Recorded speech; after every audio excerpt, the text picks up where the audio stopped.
Petrol diesel બચાવવું હોય તો હજારો લોકોએ સરકારી અધિકારીઓની દાદાગીરીના કારણે ગામડામાંથી તાલુકા સેન્ટર ઉપર જે ધક્કા ખાવા પડે છે, ધક્કા ઓછા થાય એવી કોઈ ટેકનોલોજી, વેબસાઇટ, એપ્લિકેશન, ઓનલાઈન સુવિધા, વોટ્સએપ સુવિધા, મિસકોલ સુવિધા કરો તો અબજો રૂપિયાનું ડીઝલ બચે એમ છે.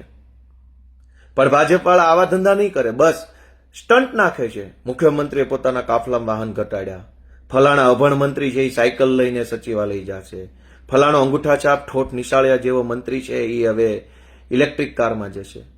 તમારે પેટ્રોલ ડીઝલ બચાવવું છે તો હું બીજો ઉપાય આપું કે આપણા ગુજરાતમાં જેલની અંદર જે કેદીઓ રહેલા છે એ અનેક કેદીઓને કેદી જાપ્તામાં પોલીસની ગાડીઓમાં ભરી ભરી અને જેલમાં લઈ જવામાં આવે છે.